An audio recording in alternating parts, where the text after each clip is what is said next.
Getting frustrated with your energy bills? Trust me, I know the feeling. Last winter, I stared at my heating bill so long I thought the numbers would magically shrink. But here's something wild. Our ancestors from the Middle Ages might have actually had some genius solutions we completely forgot about. While we're sitting here with our fancy thermostats and complaining about drafty windows, medieval folks were absolute pros at keeping warm without spending a single penny on electricity. And no, they weren't just sitting around freezing their boots off. They had some pretty clever tricks up their wool sleeves. You know what's really funny? These heating methods disappeared faster than your dad's hair in his 40s. Most of them got lost in the shuffle when the Industrial Revolution came rolling in with its shiny new technologies. Everyone was so excited about modern heating that they tossed these old-school methods aside like yesterday's leftovers. But get this, archaeologists recently discovered that some medieval homes maintained temperatures of up to 70 degrees Fahrenheit during winter, using nothing but these forgotten techniques. Pretty impressive for people who thought the Earth was flat, right? Speaking of impressive heating methods, let's talk about one of their coolest, or should I say warmest, inventions, the medieval hearth. It wasn't just some basic fireplace, it was the beating heart of every home, literally. Unlike our modern fireplaces tucked away in corners like shy teenagers at a school dance, medieval hearths stood proudly in the center of the main room. And boy, did they know what they were doing with this setup. Here's what made these hearths absolute genius. They worked with the entire house to create a natural heating system. The stones around and under the hearth would soak up heat during the day like a giant hot water bottle. Then, just like that friend who never knows when to leave a party, these stones would keep radiating warmth long after the fire died down. Some medieval buildings even had stones that stayed warm for up to 12 hours after the fire went out. The smoke was actually part of their master plan too. Instead of rushing up a chimney, which many houses didn't even have, it would slowly find its way out through gaps in the roof. Now, before you wrinkle your nose, this smoke acted like a natural pest control system, keeping bugs out of the timbers and helping preserve food hanging from the rafters. Talk about killing two birds with one stone. Though I guess nowadays we'd say feeding two birds with one scone to be more politically correct. Recent studies of surviving medieval houses showed these central hearths could heat spaces up to 600 square feet effectively. That's about the size of a modern apartment. And get this, the stone floors around these hearths have been found with scorch marks from being constantly heated to temperatures over 300 degrees Fahrenheit. Makes my attempts at heating up leftover pizza look pretty amateur in comparison. But what about those times when even the mighty hearth wasn't enough? Well, that's where the medieval folks got really creative with their community solutions. Speaking of which, wait until you hear about their ingenious communal fires. Because while we might complain about our neighbors today, medieval folks actually needed their neighbors, especially during winter. The whole "it takes a village" thing wasn't just a saying back then, it was their heating strategy. Every village had these amazing communal fire spots where people would gather to stay warm. And honestly, they sound way better than my neighborhood's HOA meetings. These communal fires were usually set up in the village square or a dedicated building called a warming house. And before you start thinking it was just a boring fire pit, these places were the medieval equivalent of our coffee shops, community centers, and social media all rolled into one. People would bring their work, share news, aka medieval Facebook, and even cook together. Historians found records showing some villages maintained these fires 24/7 during winter months, with families taking turns to keep them going. Here's something wild. Archaeologists discovered that these communal warming houses were strategically placed so that smoke would blow away from the village's main areas. These medieval engineers weren't messing around. They even calculated that a typical village warming house could serve up to 50 people at once, which is more efficient than running 50 separate home fires. Talk about medieval energy conservation. The best part? These spots created a real sense of community. People would share stories, arrange marriages, and even hold court sessions there. One historian found a record from 1267 where a village solved a property dispute over a chicken while warming their toes by the communal fire. Now that's what I call killing two birds with one. Well, maybe I shouldn't finish that saying given the chicken situation, but sometimes you couldn't make it to the communal fire, or maybe you just didn't feel like listening to Mrs. Johnson from two houses down talk about her prize-winning turnips again. That's when personal heating solutions came in handy, like these clever little hand warmers and pocket stones, because personal heating in medieval times was like carrying around your own tiny furnace, except way cooler. These folks invented portable heating before portable anything was even a thing. Instead of those chemical hand warmers we use today for camping, medieval people carried heated stones and metal containers filled with hot coals. They were basically walking around with their own little pieces of their hearth. The most popular hand warmers were called chaufferettes, fancy French name for what was essentially a metal ball with holes in it. You'd fill these bad boys with hot coals and carry them in your pockets or muffs. Rich people had super fancy ones made of silver or gold, while regular folks used iron or copper. One medieval merchant's inventory from 1378 listed over 30 different types of hand warmers. Talk about product variety. The pocket stones were even more interesting. They'd heat these smooth river stones by the fire until they were toasty warm, then wrap them in bits of cloth. Archaeological digs have found thousands of these stones with telltale wear patterns from being constantly handled and reheated. Some even had little grooves worn into them from being carried in the same pocket day after day. Makes my phone's wear patterns look pretty boring in comparison. But here's where it gets really clever. They didn't just use these for their hands. People would put heated stones in their boots, tuck them into their clothes, or even use them to warm up their beds before sleeping.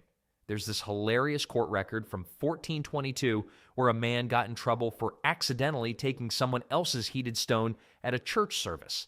Apparently, stone warming theft was a real crime back then. The punishment?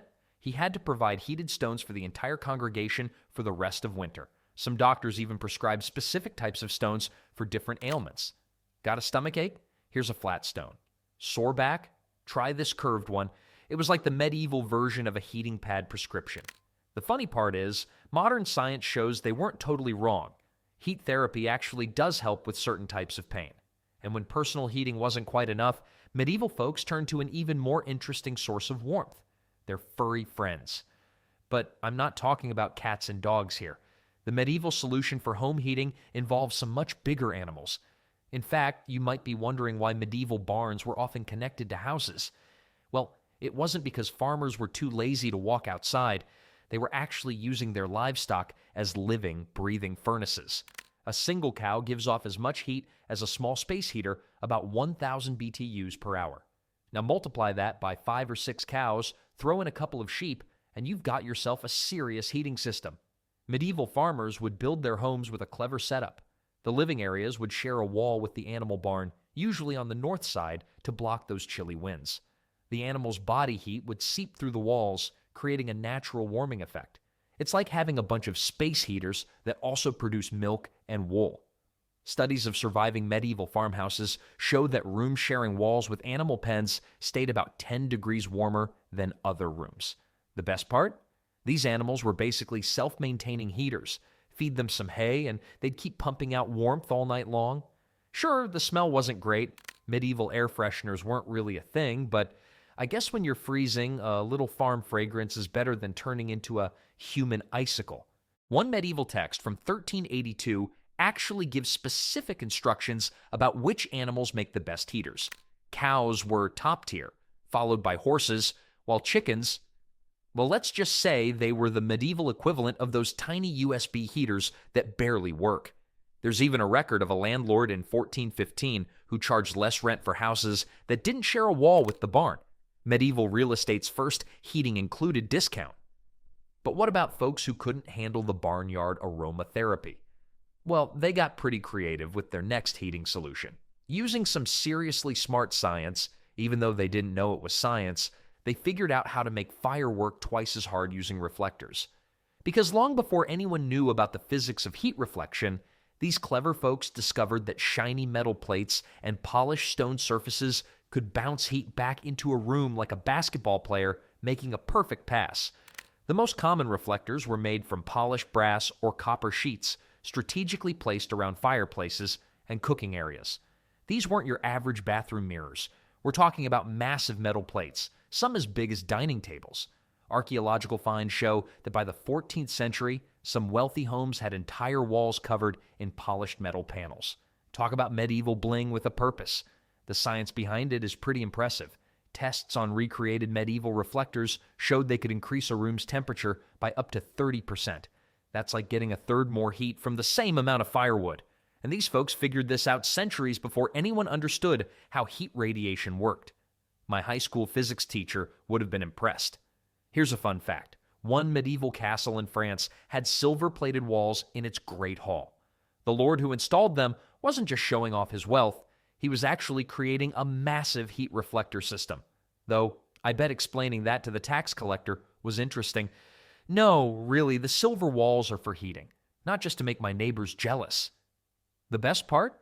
They discovered that curved reflectors worked even better than flat ones. Some clever medieval engineers even designed corner fireplaces with curved metal backs that could spread heat across an entire room. It's like they invented medieval surround sound, but for heat. These curved reflectors were so effective that some medieval documents show people actually complained about rooms being too hot. Now that's a winter problem we'd love to have. Records from a monastery in 1388 mention a particularly clever setup where they used a series of angled reflectors to direct heat into the monastery's infirmary, creating what we'd now call targeted heating zones. The monks called it God's mirrors, though I'm pretty sure God was more impressed with their prayers than their heating system. But what about those cold winter nights when even the fanciest reflectors couldn't quite cut it? That's when medieval folks broke out their secret weapon for a cozy night's sleep. The bed warmer, aka the medieval electric blanket, was pure genius in its simplicity. A long-handled copper or brass pan filled with hot coals would be slid between the sheets like a giant warm sandwich filling. These warming pans weren't just practical, they were often beautifully decorated with patterns and designs, making them the medieval equivalent of those fancy gadgets we keep in our kitchens today. Each pan could hold enough hot coals to keep a bed toasty for about 2 to 3 hours, which was usually enough time to fall into a cozy sleep. Rich people would have servants warm their beds for them, while common folks would do the coal shuffling themselves. Fun fact, archaeologists found one pan from 1435 with "Sweet dreams, don't let the ice bite" engraved on its handle. Seems like medieval folks had a sense of humor about their chilly nights. But here's where it gets interesting. They had a whole system worked out. The coals would be carefully selected from the evening fire, with the best ones saved for bed warming. Why? Because nobody wanted to wake up to smoky sheets or, worse, a fire. Records show that some towns actually had special bed warmer inspectors whose job was to make sure people weren't using dangerous coals. Talk about a weird job title to put on your medieval LinkedIn. A single warming pan could raise bed temperatures by about 20 to 25 degrees Fahrenheit, enough to turn a freezing bed into a cozy nest. Some clever folks even developed a rotation system using multiple pans throughout the night.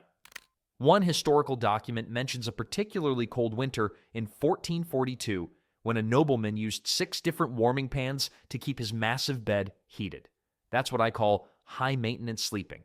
But for those who couldn't afford fancy warming pans or didn't trust themselves not to set their beds on fire, there was another solution that helped keep the warmth in while they slept. Enter the canopy bed, and trust me, it wasn't just about looking fancy. Because canopy beds weren't just medieval interior designers showing off, they were actually brilliant heat traps. The heavy curtains around these beds worked like a personal sleeping bag, keeping your body heat from escaping into the cold room. Records show these beds could maintain temperatures up to 15 degrees warmer than the rest of the room, making them the original sleep pods. Medieval carpenters became experts at designing these beds for maximum warmth. The best ones had double-layered curtains and a covered top that created a mini room within the room. Some even had special slots built into the posts to hold those bed warmers we talked about earlier. Talk about medieval smart home technology. The funny thing is, people started competing over who had the fanciest bed curtains. One record from 1389 mentions a merchant who spent more on his bed curtains than his house. Now that's what I call mixed-up priorities. But at least he was warm. Scientists tested a recreated medieval canopy bed and found that with all curtains closed, it only took about 10 minutes for body heat to create a cozy microclimate inside. But what about staying warm during the day? Well, medieval builders had another trick up their sleeves. They turned their attention to something we still use today, the power of the sun. And they were way better at using it than most modern architects, because these medieval builders were basically solar power pioneers, just without the fancy panels. They figured out that if you built a house with big windows facing south, you could trap the sun's heat like a champ. These weren't your regular windows either. They were strategically placed to catch the low winter sun while staying shady during summer. It's like they invented seasonal temperature control before air conditioning was even a dream. The real genius came from how they used stone walls. They'd build these thick walls that would soak up heat during the day and slowly release it at night, like a stone hot water bottle. Tests on surviving medieval buildings showed these walls could store enough heat to keep rooms warm for up to 8 hours after sunset. Some castles even had special sunrooms with walls up to 6 feet thick. Now, that's what I call extreme insulation. You know those modern passive solar homes everyone's talking about? Turns out medieval builders beat them to it by about 800 years. Archaeological studies found that some medieval houses were angled exactly 17.5 degrees east of true south, the perfect position for maximum sun exposure during winter. And here I am, still trying to figure out which way is north on my phone's compass. A particularly clever lord in 1356 had his great hall built with different sized windows on each floor. The bottom windows were smaller to prevent heat loss, while the top ones were huge sun catchers. His servants probably thought he was crazy, but energy bills weren't exactly a thing back then, were they? But sometimes even the smartest sun-catching tricks weren't enough to keep out the cold. That's when medieval builders would look up, way up, to their next heating solution, those seemingly simple thatched roofs.